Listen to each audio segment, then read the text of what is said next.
Livra-me da opressão do homem, assim guardarei os teus preceitos. Aqui é um pedido por livramento. Boa parte do Salmo 119, vocês devem ter percebido, que são orações. Uma boa parte melhor dizendo, boa parte do Salmo 119 é oração.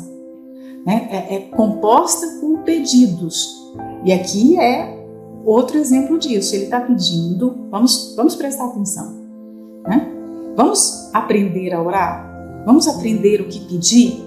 Porque nós não sabemos o que pedir, não é? Lembra que a Bíblia fala que nós não sabemos? O Espírito Santo, ele é colocado como alguém que nos ajuda a orar, nos ajuda a pedir, porque em muitos momentos, até nos momentos de maior aflição, aqueles momentos que a gente está num aperto, numa dor, nem nessa hora a gente sabe orar. O Espírito Santo vem, entra, edita as nossas orações, fala com o Pai aquilo que nós não sabemos falar. Mas então, se a gente já sabe de antemão que há essa falha, essa debilidade em nós, vamos aprender a orar com quem ora na Bíblia, né? Então, você vê, ele está pedindo aqui, o salmista está pedindo para ser liberto da opressão do homem. Que homem é esse que faz mal, não é? A gente tem que fazer as perguntas para o texto. Vamos começar a interagir aqui com o nosso texto.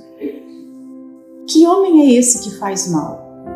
Porque uma pessoa de Deus, ela não deve fazer mal para o seu semelhante.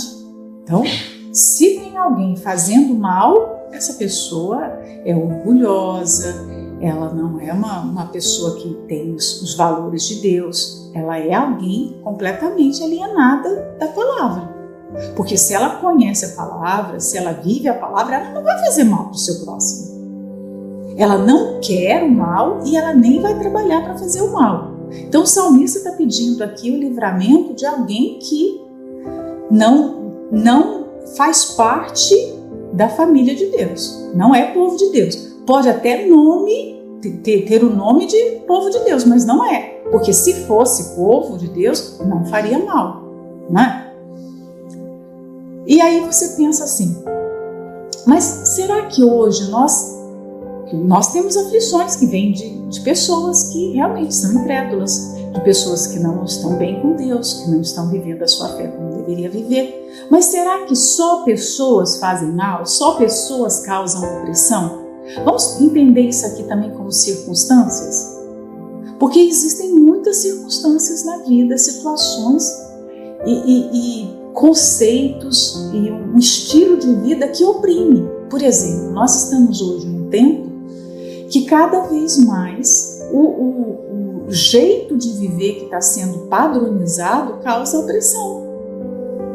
Não é? Vocês conseguem perceber isso? As pessoas não estão nem oprimidas por outras pessoas, mas por um sistema, por uma maneira de se viver que é anti-Deus, que é como se fosse assim, é antinatural, não faz bem, que vai levar a uma escravidão, que vai levar a um sofrimento. Então nós não podemos colocar os nossos olhos numa opressão que só vem de uma pessoa com um nome, porque não é isso. Por exemplo, uma amizade pode causar opressão. Quantas pessoas que mudaram o seu comportamento após terem uma amizade, começarem uma amizade, começar a conversar com aquela pessoa, começar a sair e compartilhar a vida, e elas mudaram. Vai mudando a mente. Ou seja, aquela amizade teve uma influência de tal maneira que mudou talvez 10, 20 anos de ensinamento que ela recebeu. Um comportamento que é estabelecido na atualidade como correto. Olha como a nossa vida, vamos pensar no nosso universo de mulher, olha como a nossa vida antigamente era muito mais fácil do que é hoje. Nós não tínhamos o peso, a obrigação da aparência perfeita como se tem hoje, né? Às vezes, eu me lembro, vamos voltar 30 anos no tempo, né? Fazer escova no cabelo não era uma coisa obrigatória. Quem aqui andava naquele tempo sem cabelo escovado? Era normal. Alguém reparava isso? Assim, raramente se fazia Hoje há quase uma ditadura. Você tem que arrumar o seu cabelo. E aí o seu cabelo se acostuma de tal forma que quando você não arruma, ele está um desastre. Por quê? Porque ele se acostumou com aquilo. Aí você passa a viver debaixo de um sistema que você é obrigado a arrumar o cabelo. Não é assim? E assim em outras áreas da nossa vida. Quantas coisas nós não éramos obrigadas a fazer e a vida era muito mais fácil porque não existia essa cobrança, né? E hoje há um gasto de tempo, há um gasto de dinheiro. Você às vezes se sente assim coagida. Eu preciso, não é nem que você quer fazer, você se sente empurrada a ter que fazer, né? Então nós temos que tomar cuidado com coisas que oprimem, porque nós estamos num mundo que está sendo governado pelo mal para oprimir o ser humano, oprimir o jovem. Quem já não conversou com algum jovem, algum adolescente na igreja e ele falou, olha, na minha escola eu sou o único que... Ontem mesmo eu estava ouvindo os 2 adolescentes que a gente tem aqui, e eles falando, olha, Dona Núbia, eu sou o único que nunca namorei na minha sala. Nunca namorei. Porque todos namoram, todos. Quando eu falo que eu nunca nem beijei, olha só, ele está fazendo certo, mas ele está se sentindo mal porque está fazendo certo. Porque ele sofre bullying por causa disso. Olha que padrão terrível. Então, há um sistema na escola que te oprime, te leva a errar. Se você não errar, você vai sofrer. Imagina isso. Antes era o contrário. Se você errar, você sofre, não é? A gente já sabia de cara. Se você fizer isso, você vai sofrer. Não, hoje, se você não fizer isso, é o oposto. Aí é que você vai sofrer. Vocês entendem? Então, opiniões humanas. Quantas vezes nós nos submetemos a uma opinião que é a opinião daquela pessoa, é a visão daquela pessoa, não é a visão de Deus. Nós temos que tomar cuidado com isso. Muitas pessoas vão tomar a sua visão sobre Deus, sobre o Evangelho como verdade e vai querer mostrar que só daquela forma que está certo. Mas é o jeito dela pensar. Por exemplo, eu posso ter o meu gosto com respeito a alguma coisa, mas eu não posso levar o meu gosto para vocês e impor para você, ó, você tem que obedecer isso, porque é isso que é o Evangelho. Não, o Evangelho não é isso. Isso aí é a minha opinião do Evangelho. Essa é a minha experiência com o Evangelho. A minha experiência não é a palavra, é só a minha experiência. Uma coisa é a palavra, outra coisa é a experiência humana. Eu não posso validar a minha experiência com o Evangelho. Foi a experiência que eu vivi, mas que com você pode ser diferente. Não é? Então, opiniões humanas também escravizam, também oprimem. Quantas pessoas, não tendo discernimento, entram nessa ou de oprimir ou de se deixar ser oprimido? Um erro. A gente tem que conhecer o Evangelho para saber o que é Evangelho e o que não é Evangelho. Hã? Porque o que vem do homem vai ser pesado, vai ser um fardo difícil de carregar. Agora, o que vem de Deus, não. Está escrito que o fardo é leve. Quando o fardo fica pesado, tem alguma coisa errada, né? Não é de Deus. E nós também, eu coloquei aqui nesse versículo, que nós também fazemos opressão à nossa própria alma. Por quê? Vamos partir do ponto que nós, como seres humanos, falhos, pecadores, nós também temos percepções erradas e tomamos como certo algo e impomos aquilo para nós. Nós mesmos, muitas vezes, somos os nossos próprios carrascos. Não é nem o outro que nos escraviza ou que nos faz mal. Nós mesmos fazemos. A maioria das pessoas que adoecem porque elas adotaram para si um estilo de vida que fez mal para o seu organismo. Seja emocional, seja alimentar, seja no padrão do descanso, né? A maioria dos nossos problemas de saúde não foram causados por outras pessoas, nem causados pela natureza, pelas circunstâncias à volta.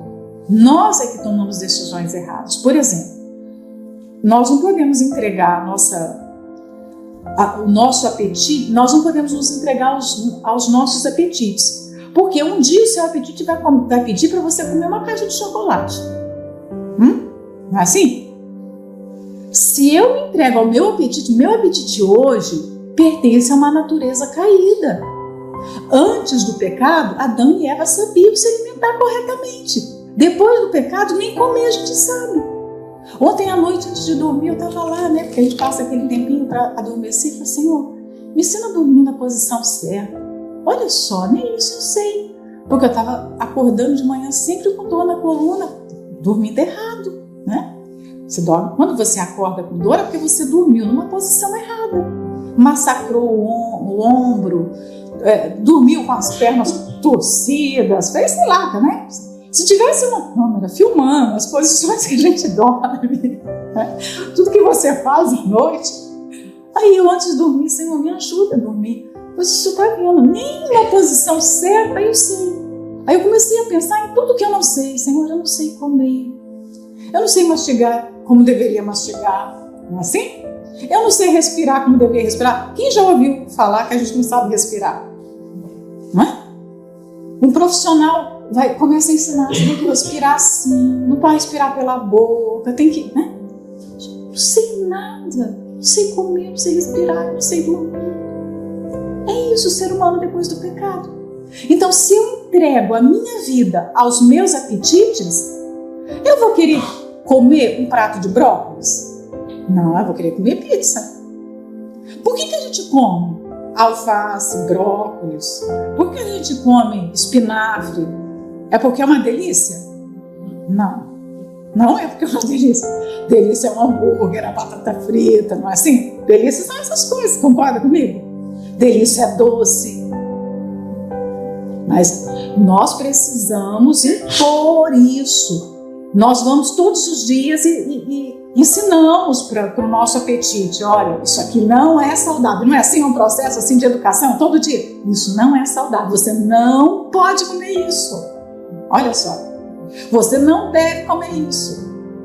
Se nós entregarmos a nossa força para as nossas emoções, a nossa vida, o nosso corpo para as nossas emoções, quando a gente estiver um pouco assim, triste com alguma coisa, alguma situação que não corre bem, o que a gente vai fazer? Nós vamos correr para o pote de sorvete. É ou não é? Porque as suas emoções vão querer doce. Olha só, coisa simples. E aí, aquilo que você come vai te fazer mal. Olha só, você se oprimiu, você se fez mal. Isso acontece o tempo todo, gente. O tempo todo. Né? Então, depois do pecado, nós somos essa pessoa. Nós temos essa natureza que vai o tempo todo lutar para fazer uma vontade que é contra Deus, que vai fazer mal, que não tem nada a ver com o que a palavra ordena. Então você tem uma luta muito grande, eu tenho a minha luta, todo mundo tem uma luta para fazer a vontade de Deus, né? E a gente não pode se esquecer disso. O 135 fala: faze resplandecer o teu rosto sobre o teu servo e ensina-me os teus estatutos. Todas aqui já tiveram a experiência de, agora não tanto, porque a gente está no inverno e o sol não é tão forte, né? Mas um exemplo, um dia de verão, que você abre a janela e deixa o sol entrar assim e o sol pega no seu rosto. Você já viu como é bonito um rosto iluminado? Já viu o sol quando pega? O sol, quando resplandece alguma coisa, aqueles raios tornam aquele objeto, aquela paisagem completamente diferente. Fica tão bonito, não é? Os pontos de luz realçam uma beleza que antes, na penumbra ou no escuro, jamais seria percebido. Não teria como você ver aquela beleza. Então, se o Sol é uma estrela, é só uma estrela de quinta grandeza, nem é a maior estrela. Imagina isso. O Sol é imenso, mas ele é só uma estrela. Mas ele resplandece na Terra e ele ilumina a Terra inteira. Já pensou isso? Onde ele resplandece, por exemplo, se nós agora que estamos aqui no hemisfério norte, né, nós estamos com o Sol numa posição que está de manhã E ele está resplandecendo, está clareando, cada dia, o dia vai ficar cada dia mais iluminado. O sol é capaz de fazer isso. Vamos pensar, o que a face de Deus é capaz de fazer? Se o sol que ele criou, que é só uma obra da criação, é capaz de iluminar, por exemplo, um planeta, o que a face de Deus é capaz de iluminar? Então, quando ele fala que faze resplandecer o teu rosto sobre o teu céu, gente, que dimensão é essa oração? Que pedido é esse? Você consegue imaginar quanta luz há no rosto de Deus?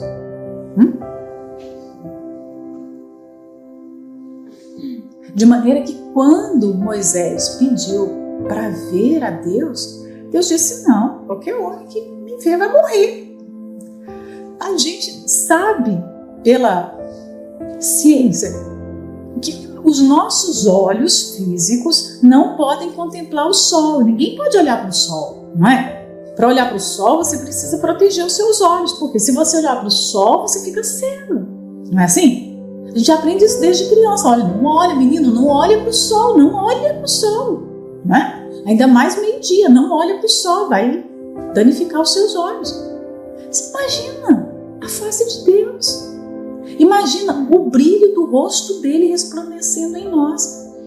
Então é um favor muito grande que Deus faz ao resplandecer a sua luz em nós. Porque, por exemplo, os nossos olhos, os meus olhos contemplam vocês. Eu consigo ver tudo que está aqui à minha volta. Tudo, né? A ajuda do óculos, né? Entenda, né? É um eufemismo isso. Eu consigo olhar o que está aqui. Mas os meus olhos não conseguem me ver. Olha só que difícil, não é? Os mesmos olhos que olham tudo não conseguem se ver. Para ver o meu rosto, o que eu preciso? De um espelho. Olha isso. Então, vamos levar isso no sentido espiritual. Nós precisamos que Deus resplandeça a sua luz sobre nós para que nós venhamos nos ver, para que nós consigamos nos enxergar. Porque senão, imagina, não tem um espelho para a alma. Nós temos espelho para o corpo físico, né? Para ver o que está físico, ali aparente, mas nós não temos espelho para a alma. Como é que a gente vai enxergar a nossa alma? Porque o que nós realmente precisamos enxergar é a nossa alma. Aí você fala, não, se de manhã eu não me enxergar e vier sem passar pelo espelho, você fala, é um desastre. Agora imagina, se é um desastre o cabelo, o rosto, tudo que é físico, imagina a alma sem essa luz. É um presente de Deus resplandecer o seu rosto sobre nós, a luz do seu rosto. Quando ele resplandece é o sol brilhando, imagina, o sol brilhando e tirando a terra da escuridão. Se o sol não brilhasse sobre a terra seria completa escuridão. Uma pessoa sem a luz de Deus resplandecendo no seu entendimento, essa luz resplandece aqui, ó. É no nosso intelecto, na nossa mente, no nosso coração. Quando ele resplandece, a gente enxerga o que a gente jamais conseguiria enxergar. Nós tomamos decisões a partir dessa luz que antigamente a gente não teria coragem de tomar. Nós conseguimos perceber a diferença entre o certo e o errado, que antes era tudo a mesma coisa. Quando você vê uma pessoa com entendimento espiritual tão... Você fala, como que ela conseguiu? Poxa, meu Deus, como ela conseguiu entender isso? Foi a luz de Deus que resplandeceu ali. Um raiozinho dessa luz, onde ela resplandece, gente, muda tudo. Olha, outra oração para a gente fazer. Senhor, todos os dias resplandece a luz do teu rosto no meu entendimento. Senhor, me faça entender aquilo que eu nunca entendi. Gente, o que nós entendemos até agora é uma gota no oceano de coisas que faltam para serem compreendidas, entendidas. Consegue pensar nisso, entender isso? O que eu sei sobre Deus, sobre a fé, não é nada ainda, comparado ao que Ele tem para me revelar, ao que eu preciso para minha salvação. Mas quem é que tem esse desejo, essa sede de buscar dessa forma? Porque as pessoas estão tão acostumadas a viver de uma forma medíocre, sabe? Aquela medida de Deus. Eu já tenho essa medida, isso aqui para mim basta. Eu já tenho isso. É como Marta. Ela já estava satisfeita de ter Jesus na casa dela. Ela estava bom, não precisava eu sentar aos pés dele. Eu não preciso mais de Jesus. Essa quantidade de Jesus já está... Olha só, eu quero essa dose só quero esse tanto. Eu não quero mais do que isso. Às vezes a gente vê pessoas assim. Elas se acostumam com um tipo de relacionamento com Deus e ela não quer viver mais nada diferente. Aquilo tá bom, aquilo basta. E aí nós reduzimos algo que poderia ser extraordinário para um relacionamento tão pequeno. Né? É você colocar Jesus numa prateleira e falar, agora o lugar do Senhor é aqui. Quando eu precisar do Senhor, eu venho falar, tá bom? Quando eu precisar do Senhor, eu vou vir aqui conversar, eu vou vir aqui desabafar. O Senhor não tem a liberdade na vida dela.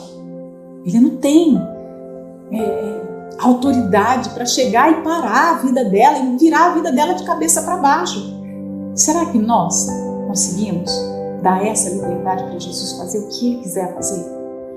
Como aquela música antiga, né? Senhor, quebra a minha vida e faz de novo.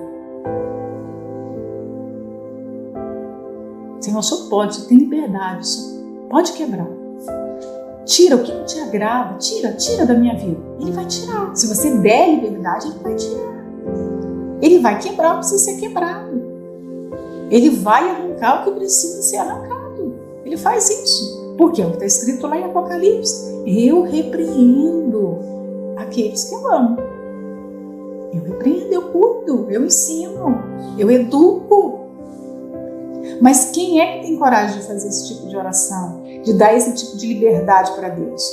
Quando ele começa, a pessoa já se revolta contra ele.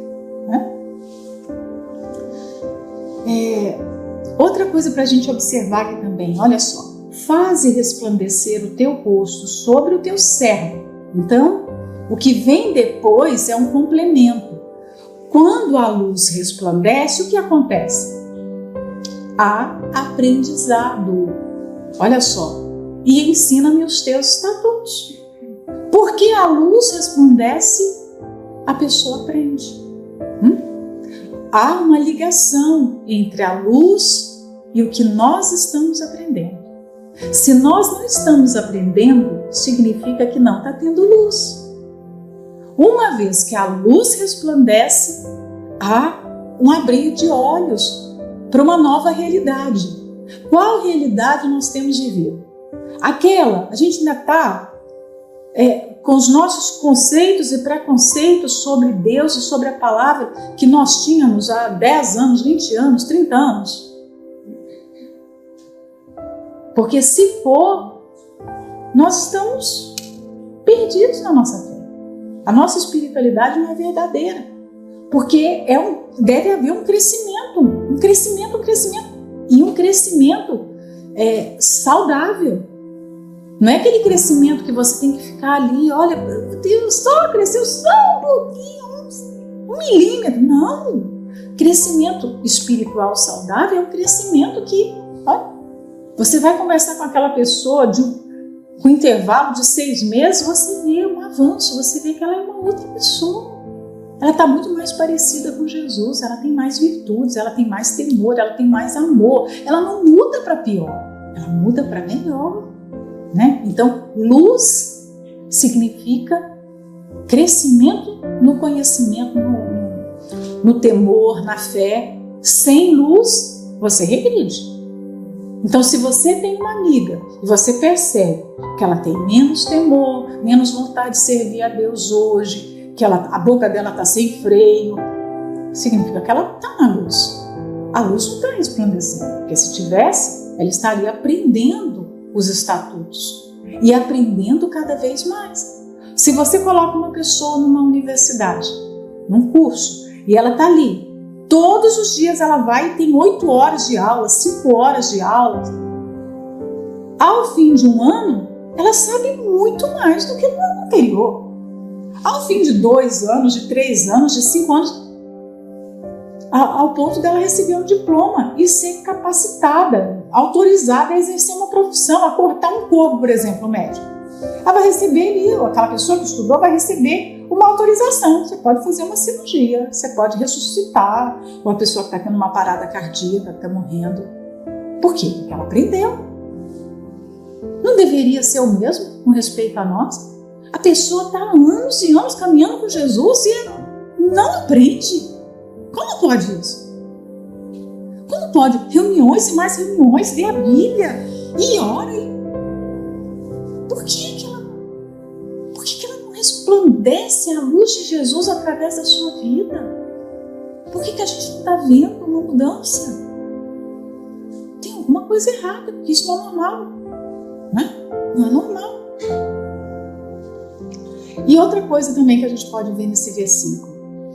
Quando Deus resplandece o seu rosto, por exemplo, quando o sol, vamos fazer a analogia novamente com o sol, para que o sol possa refletir os seus raios sobre a terra está inclinada para ele, né? Assim, está na mesma posição. Tanto é que o outro lado da terra, que está de costa para o sol, está no escuro, não é assim? Não é esse o movimento de rotação da terra? Né? Aquele outro lado, que está de costa para o sol, vai ter noite. Mas o lado que está voltado para o sol vai ter dia. É o oposto. De maneira que se você for para os países, né? Quando a gente viaja para um país que está no oposto da nossa origem, você vai ver que as horas, por exemplo, para o Japão, quando a pessoa sai do Brasil para o Japão, quando ela chega no Japão, parece que a sensação é que ela perdeu um dia da vida dela. Porque o fuso horário, você chegou no tempo que está adiantado, né? Está totalmente diferente do seu. Por quê? Porque há um alinhamento. Ali, se você quem está aqui voltado para o sol, vai ter raios solares. Quem está de costa vai ter noite, vai ter trevas. Né?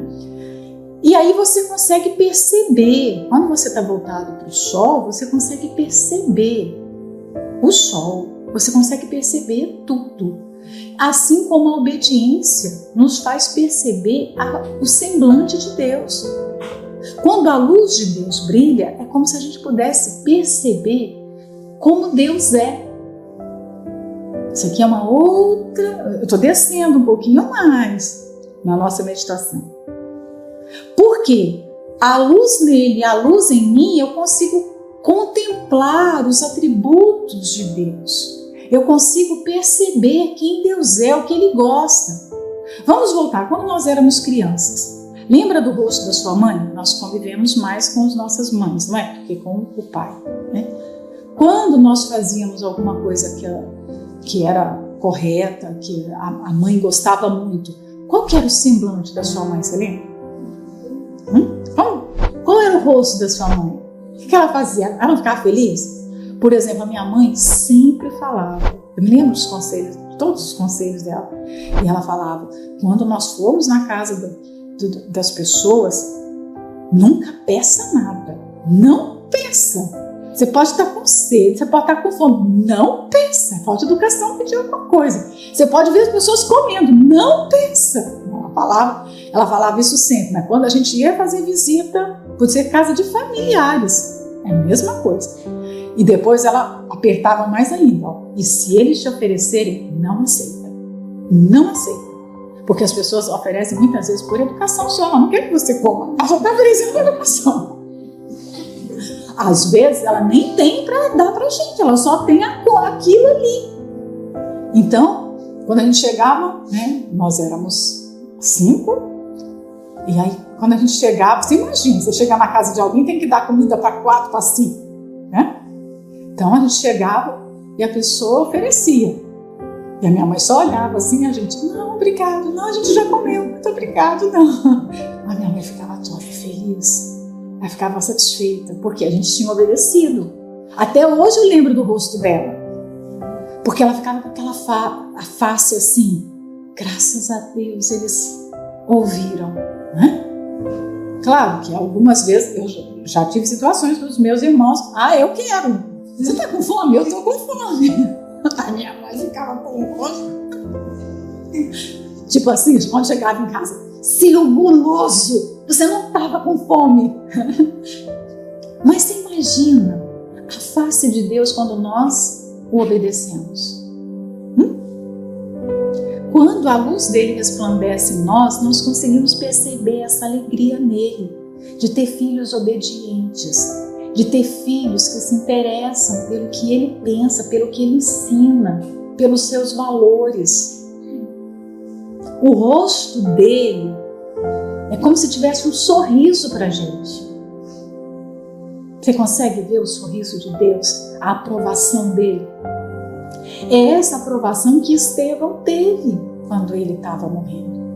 É a aprovação de Deus te dá uma força tão grande que você é capaz de vencer qualquer coisa. Ainda que todos os rostos humanos te reprovem, se você tem o sorriso do céu, a aprovação de Deus, você tem força para qualquer coisa. Foi por isso que Paulo estava lá, pronto para morrer e feliz. Não tinha dor, porque a luz do rosto de Deus resplandecia no seu rosto e ele conseguia ver a aprovação. Meu filho, é isso aí. Eu estou contigo. Não tenha medo. Então, essa sensação que muitas vezes as pessoas provam de estar sozinhas, de Deus estar distante, de não ter, de Deus não ouvir a sua oração, de não entender o que está acontecendo e que está perdido, aquela confusão, aquele desespero, está faltando a luz resplandecer. Está faltando. Porque quando a luz resplandece, ainda que você não entenda o agir de Deus, a providência dele, não é? Mas você confia. Muitas vezes na minha vida, a mão de Deus foi desenhando uma providência. Parecia que alguma coisa muito boa ia acontecer. Mas de repente, aquela situação não terminou de uma forma boa. Mas não houve revolta, porque até naquilo que não foi bom, eu consegui ver que havia amor da parte dele, que ele sabia o que estava fazendo. Não vai nascer dentro de mim um desespero, uma revolta contra Deus, sabe, uma amargura contra ele, ou de achar que ele não foi bom, que ele não foi justo, ou que ele foi... Não, porque eu sei que Deus é justo o tempo todo. Não. Imagina, a natureza dele é ser justo, bondoso, amoroso. Ele nunca vai agir diferente disso, nunca. Então, tudo que está acontecendo na minha vida, se eu temo, se eu sirvo, se eu tenho relacionamento com Ele, eu sei que tudo é bom, ainda que não seja bom, aparentemente, mas tudo é bom na sua essência, no seu resultado final, né? E o 136, rios de águas correm dos meus olhos, porque não guardam a tua lei. Rios indica uma abundância, não é? Se ele falasse aqui, olha, lágrimas correm dos meus olhos, porque não guardam a tua lei, nós teríamos um entendimento.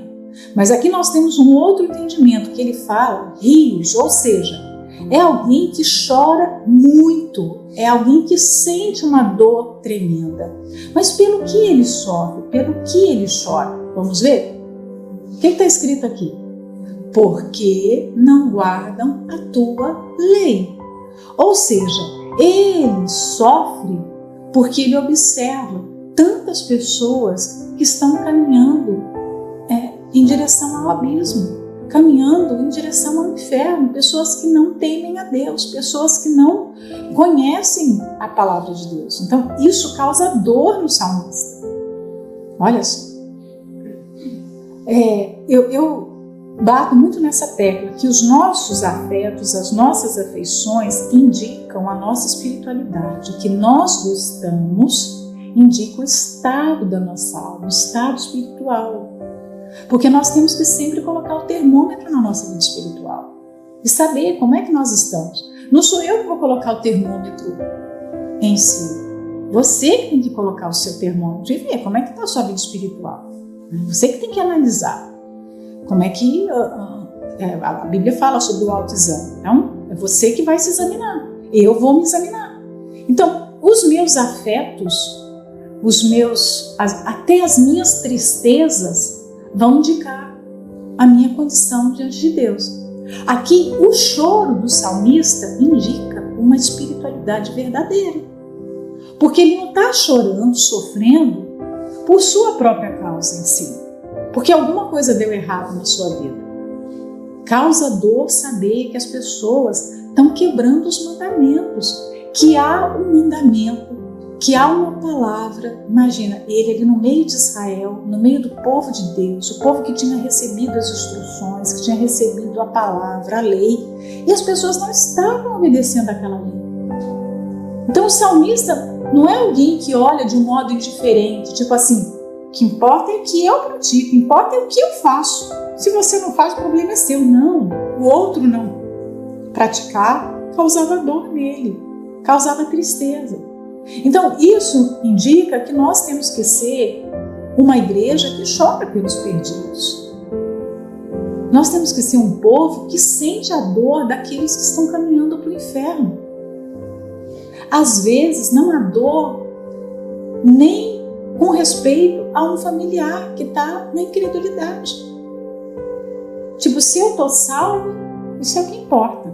Se a minha mãe não conheceu Jesus ainda, se a minha mãe está caminhando a passos largos para o inferno, se o meu irmão, se o meu tio, se as pessoas na igreja vêm e vão e a mesma situação, todos os apelos são as mesmas pessoas vão à frente. Não dói o coração? Tem pessoas que quando eu vejo ir à frente nos mesmos apelos, eu falo, Senhor, ela não entende. Ajuda essa pessoa a entender, ela não está entendendo. Porque como pode alguém se entrega tudo hoje e amanhã faz o mesmo apelo, a pessoa está entregando de novo, ela não entendeu. Então ela entregou, tomou para si novamente o que ela tinha entregado e agora ela vai entregar de novo, só pode ser. Porque não é possível. Porque se eu entreguei ontem, pronto, não vou tomar de Deus. Se eu coloquei na mão dele, eu não vou tomar aquela situação de novo para mim. Mas quem sente dor por essas pessoas? Quem chora por essas pessoas? Qual foi a última vez que nós choramos, que nós colocamos o pano de saco, como diz lá no Antigo Testamento, né, a forma de humilhação dos judeus no passado? Né? O livro de Joel fala muito disso. Quem chora, ora, geme, se ajoelha no pó e na cinza por aqueles que estão perdidos.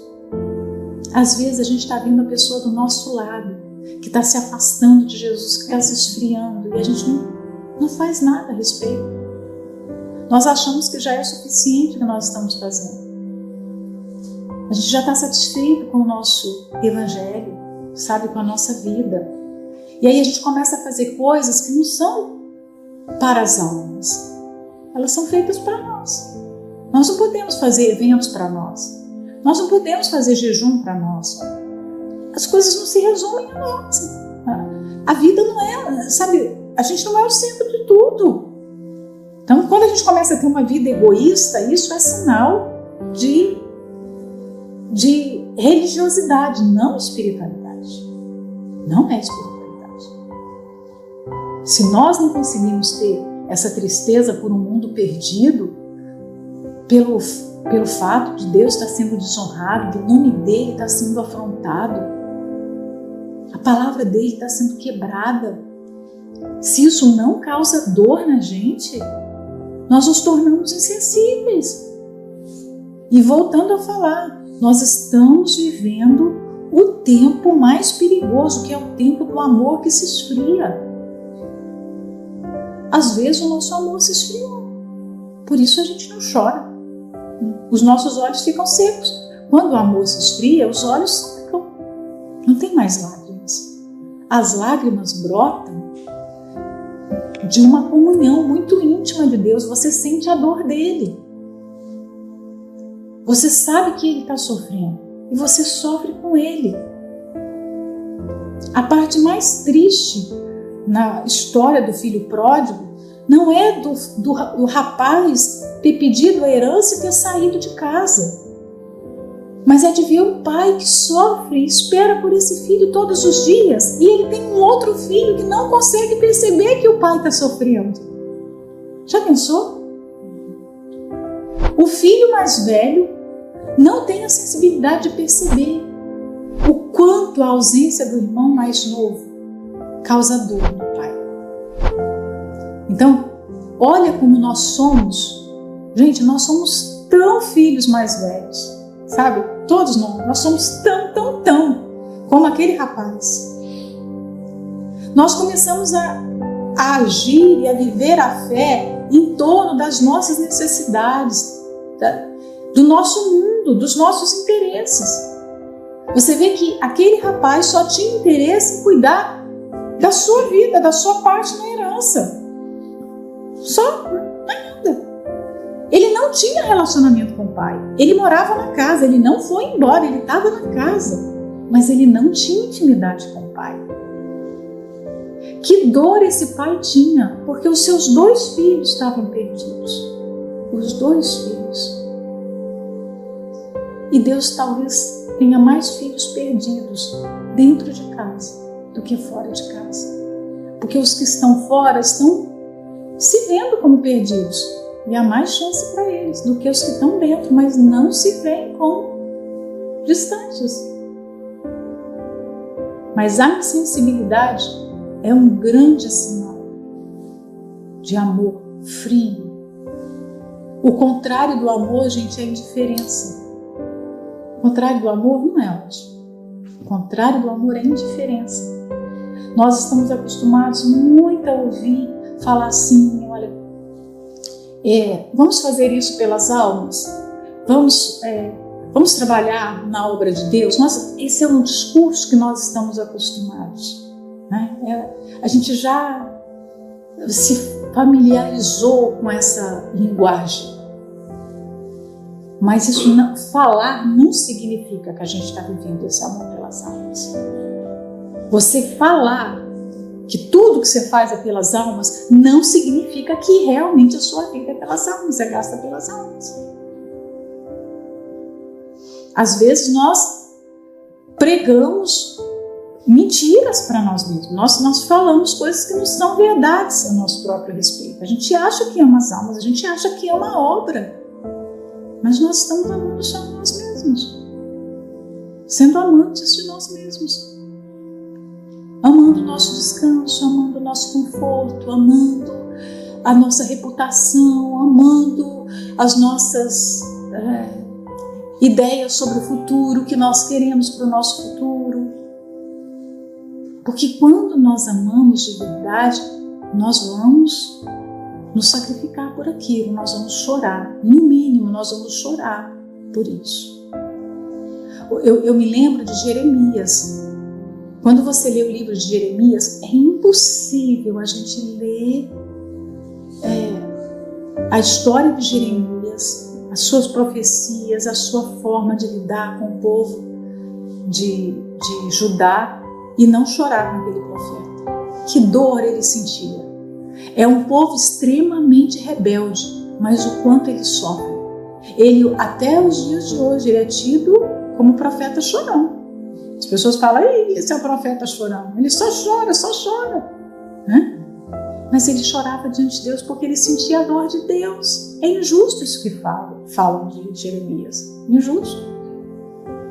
Ele pregava insistentemente para um povo que não ouvia. Ele falava com um povo que não tinha ouvidos espirituais. Ele sabia que aquelas pessoas seriam mortas, outras levadas para o cativeiro. Elas iriam perder aquele privilégio de ter Deus como o seu guia, de ter o templo. Eles iam perder tudo. Aí quem fala que Jeremias é o profeta chorão, quando nós passamos para o Novo Testamento, o que acontece? Aparece Jesus que chora às portas de Jerusalém. Então nós temos um Deus que chora pelas almas, que chora pelos perdidos. Jerusalém queria crucificá-lo. Jerusalém queria estender as mãos e falar, crucifica-o, porque nós queremos Barrabás. E ele chorou por esse povo. Imagina isso. Se nós temos um Deus que chora, o que vai sobrar para a gente?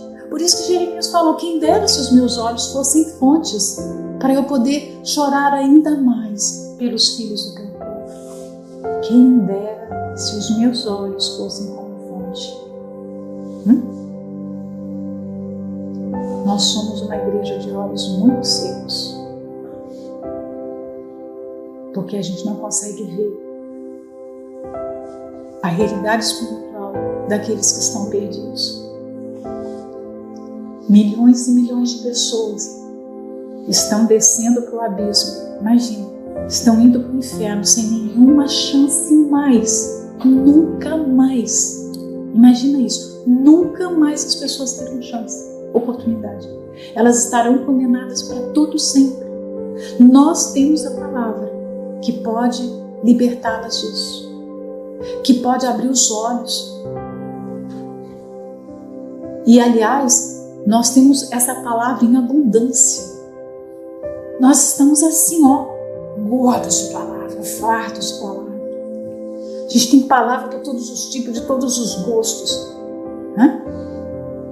Mas há tanto egoísmo. Talvez hoje na meditação você escuta a meditação e você está pensando só o que você pode aprender. O que eu posso aprender sobre isso? Você está aqui só para se servir. Egoísmo.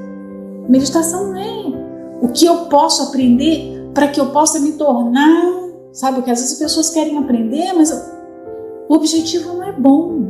É aprender por aprender, é aprender para ostentar que ela sabe. Não é isso, a gente não veio aqui para isso. O que eu posso tirar dessa meditação para mim? Não é o que eu posso tirar para beneficiar outros, Senhor. O que me ensina para que eu possa ajudar outros. O mundo nunca teve tanta gente, bilhões e bilhões de pessoas. Nós estamos diante de países, diante de cidades, de multidões de pessoas em completa escuridão. Completa escuridão. E nós temos tanto, mas todo o privilégio vai ser cobrado. Toda a responsabilidade vem atribuída de um peso de responsabilidade muito grande. Isso vai ser cobrado de nós. Isso vai ser cobrado.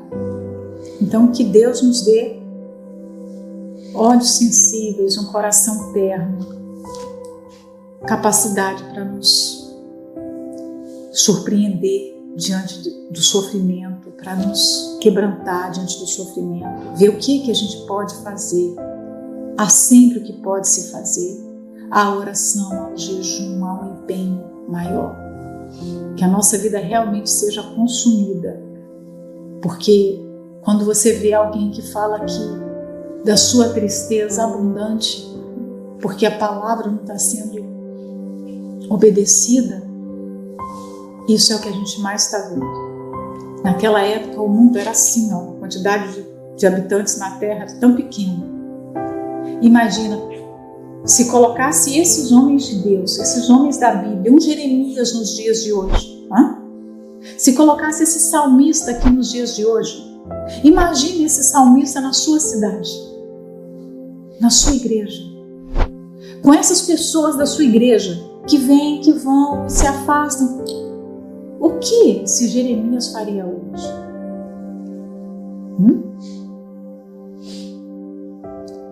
E eu vou terminar aqui. Na próxima meditação a gente vai entrar numa nova estrofe que fala sobre a justiça de Deus, né? Que vai ser maravilhoso também.